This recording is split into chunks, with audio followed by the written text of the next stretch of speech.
Sounds like Europe. Cross-border podcasting.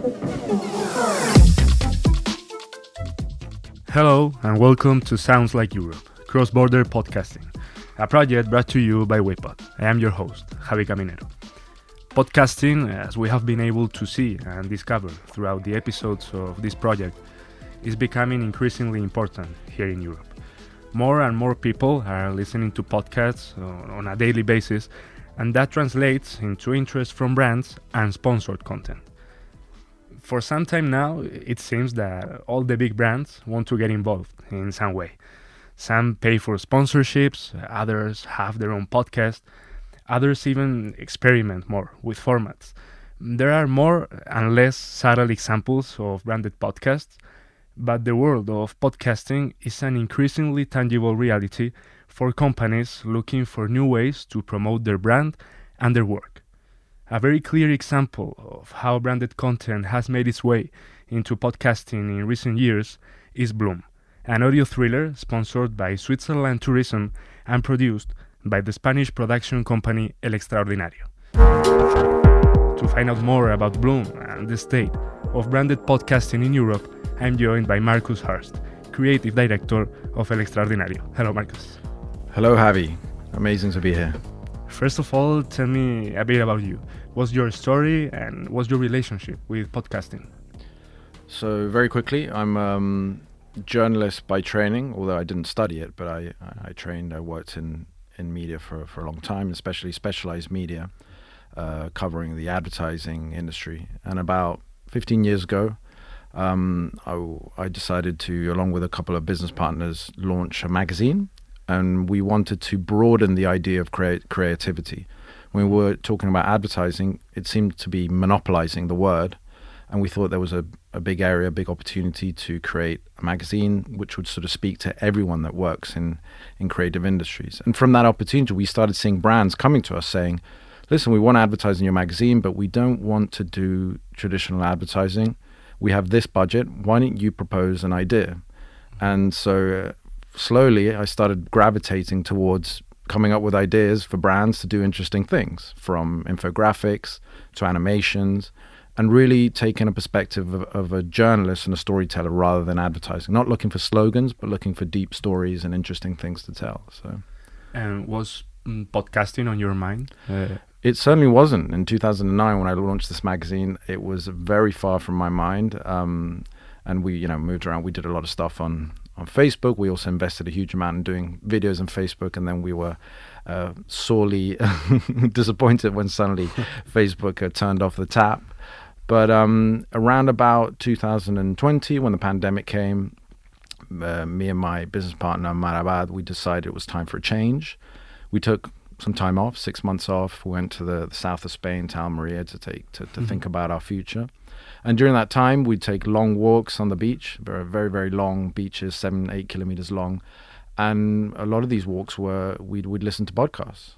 Mm-hmm. And we started realizing, wow, there's something really interesting here. Firstly, the format, the freedom it gives you. And we started discovering all these amazing things that were happening in Spain and Latin America. And we thought, hey, maybe there's an opportunity here. Mm-hmm. So those walks in the beach gave you El Extraordinario and some strong calves as well, I guess. Exactly. A bit of both. Here in Waypod, Marcus, we are producing cross-border podcasts.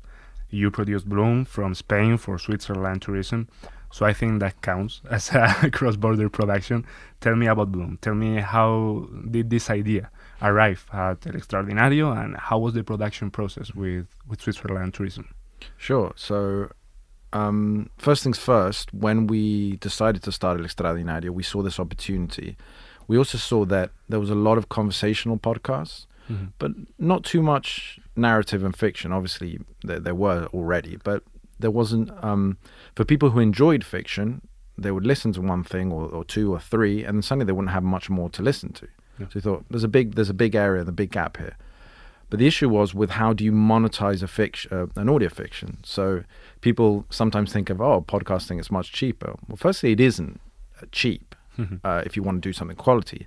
Obviously, it's much cheaper than creating a TV show.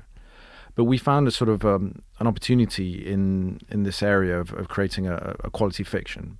we said, how do we finance something like this? Because you need a pretty big, a decent budget, maybe 80 or 100,000 euros.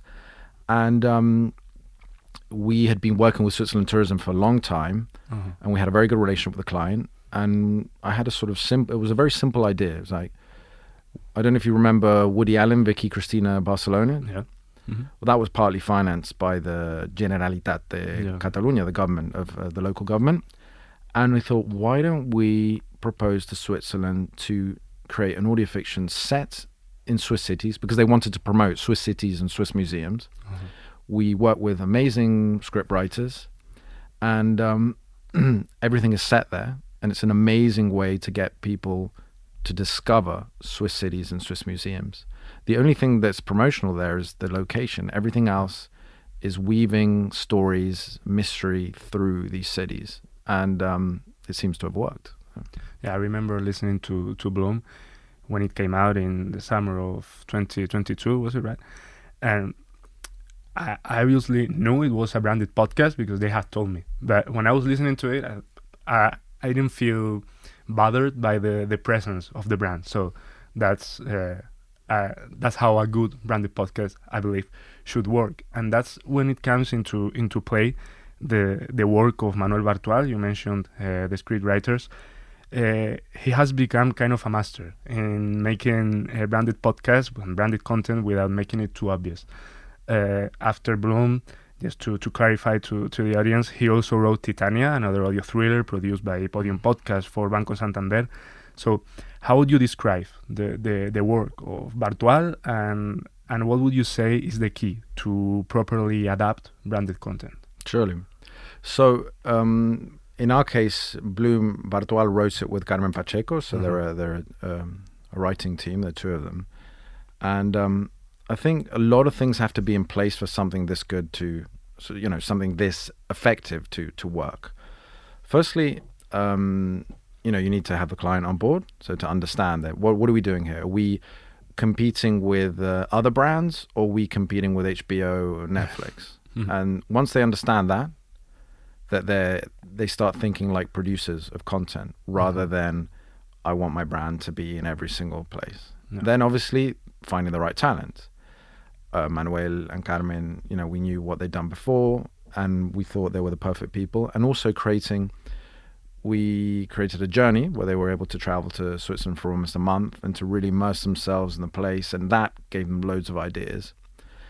And I think the philosophical question is, as content creators, we often try to we sort of separate the work we do for brands from the work we do as creators. And here our philosophical question was, why don't we try and not have to choose? Why don't we try and combine both and look at a brand as a production partner, just like other podcasters have found partners in Spotify or Amazon or etc. And I think we sort of cracked that and we solved that, and that gave us the budget and the time and the resources to create an audio fiction which most people just listen to as if it was just any other audio fiction. They don't have I'm listening to an ad. At the same time, we weren't hiding the fact. Yeah. But it's not, this is an ad for Tourism of Switzerland. This is a co-production between El Extraordinario and Tourism of Switzerland. They have resources and they have the location. And you have the talent. Give you the talent, and we put it together, and that's Blum. And which were the main goals of Blum when it was first pitched? I mean, back then, what do you think the story should have to be compelling for Spanish speakers? Sure. So I think when we're talking of somewhere like Switzerland, you've got to get into the psyche of a Spanish person. And Spaniards, when they go to Switzerland, they're looking for something different to what they have at home. So it reminds me of, there was this amazing advertising guy called Ogilvy back in the day. He's like this advertising genius. And he found that he took over the account of tourism of Britain, and he found that all the ads they were doing in the United States were of trying to show how modern and how industrial the UK is. Yeah. And he said, what are we doing? We need to tell them about our castles, about our horses, about our tradition. This is what makes us unique and different to them. Yeah. I think the same thing with Switzerland. It's people are looking for mountains, for green. And in this case, we also wanted to not just sell Switzerland as a mountain destination, but as a place with cities and museums. So that made our work easier. We had to include 9 cities and 8 museums. And from there, it's like, Manuel and Carmen, do your magic. And you have a lot of things to play with. You have art to play with. You have trains. You have lakes. You have snow. You have all these elements which give you like the freedom and the time and the help and the sound. Obviously, we put the sound design and all the production to do your best work. So it's not that different to producing something which isn't with a brand. Yeah, I believe they, as from their point of view, as creators, when it came to writing the fiction, I can only imagine they would be like kids in a in a park. Like they had so many inputs from their trip to Switzerland. They were there for like a month, you said before, and you had to use these many cities, these many museums. So, and I believe you said, do your magic. I believe they did. they were absolutely. And with creators, it's not just about here's a bit of money and here's what you got to do. It's also go away for a month and think and feel and look and learn. And this is something we also did recently with the tourism of Canary Islands. We did a fiction podcast with another creator, Julio Rojas. And part of what got him so excited in the project was being able to go and discover. And it's not just a money and a contract. It's everything. It's the whole package. It's the whole, taking care of talent and giving them the space. And also the clients were amazing because they believed in the talent. You need to sort of have someone convincing where they look and they say, yeah, I believe in this person. I've seen what they can do and we're going to support them.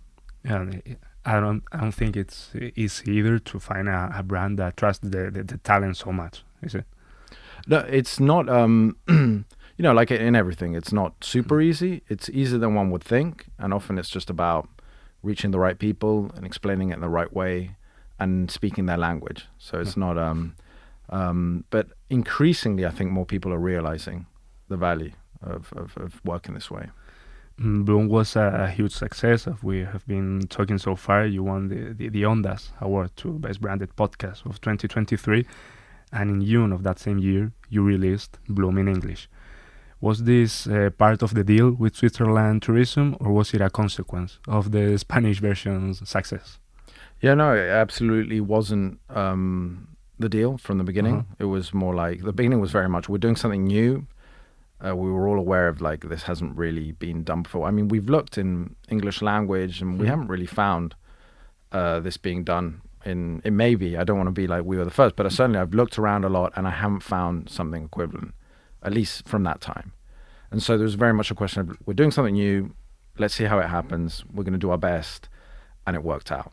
And so once Switzerland saw it worked out, they said, hey, why don't we test this out, adapt it to English? And it was a very sort of, the adaptation was very true to the original. There was really not huge differences, a few name changes, a few things. Yeah. And so we decided, so let's do it. Yeah, let's go ahead and adapt it to English and see how it works. How long did it take you to finish with the adaptation? Like the whole process? Yeah, I'm trying to think. Probably about 9 months, because sometimes there's a sort of, when we do have that adaptation, we think, oh, well, it's easy, the work's already done. But actually, it's the translation was complicated because you need to sort of go through a lot of processes to get it right. I was very involved in the translation. I want to respect the original text, but at the same time, I want to make it sound like the person that's saying it is English rather than a Spanish person translating. Yeah. So that was part of the process. And then the casting was tough because we are based in Spain and it's not always easy to find those kind of actors. So Blum kind of set the tone for many companies that maybe wanted to dive into podcasting but weren't so sure about the results they would get. So what do you think is next for branded content in podcasting? Mm-hmm.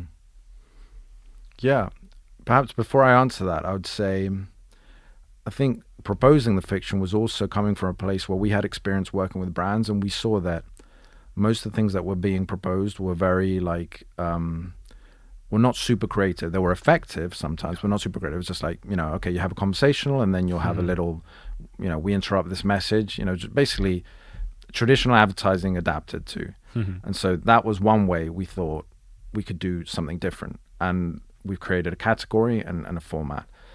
What other things do I think will happen with brands and podcasting? I'm pretty sure, and we're already doing it, that podcasting can be used in a therapeutic sense.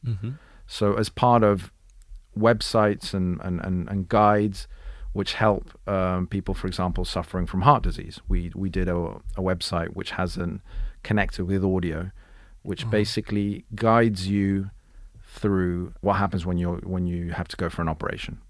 So a surgeon tells you, we've looked at your case, we've looked at your everything, we've done checks, we recommend you should go in for an operation. And so he hands them this website, and it has a long audio series which basically records and tells you all the process and the steps with interviews. And before we end this episode, Marcus, I would like to ask you the classic Sounds Like Europe questions. These are 3 questions I ask every guest that comes here to talk with me in Sounds Like Europe. First of all, what's the most important podcast in your country right now? If you had to pick one, just to give a recommendation to everyone listening. I don't know if it's right now, but one I listened to not too long ago, which really created a great impression on me, was a podcast called El Constructor.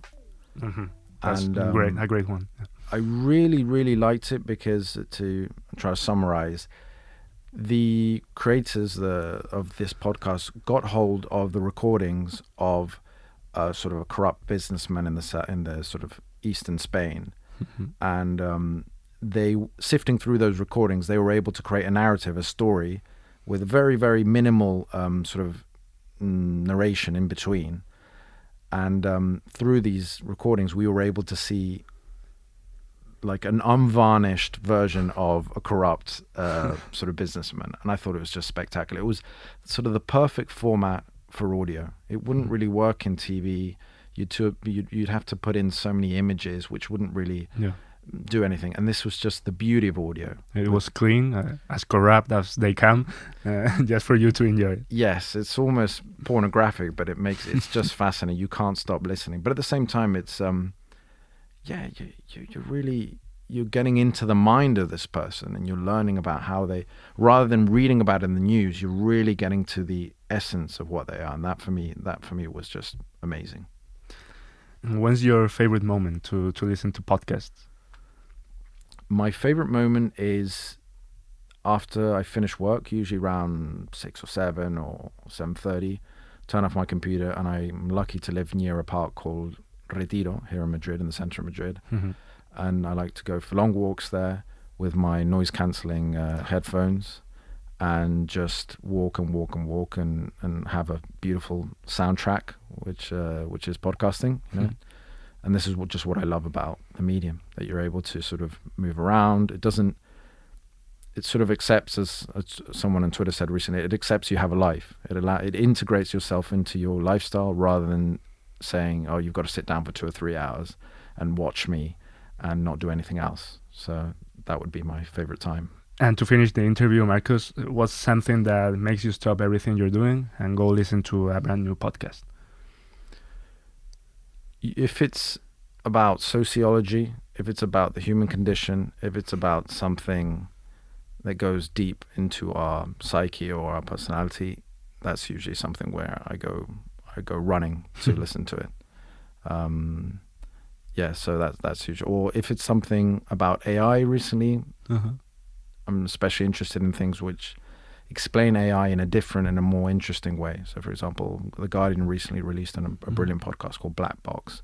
And that's the kind of thing which will just sort of get me off my seat and wanting me to finish work early so I can go listen to in the park. We have recently released, as part of the WePod project, a podcast called AI and You in English, but it's been released in Spanish, in German, so you can go and give it a listen, because I believe you'll find it interesting. Brilliant! I'll listen to it on the way back home. So. Or maybe this afternoon when you go on your walk. Marcus Hurst, Creative Director of El Extraordinario, thanks a lot for being here on Sounds Like Europe. Thanks, Javi. That was a lot of fun. Cheers. And to everyone on the other side, I've been your host, Javi Caminero. Thank you for listening, and I hope you'll come back in 2 weeks. Bye-bye. Sounds Like Europe, Cross-Border Podcasting is a WePod podcast funded by the Creative Europe programme. Hosted and written by Javi Caminero, sound design by Manu Tomillo, coordinator Alexander Damiano Ricci, executive producer Anna Ribera.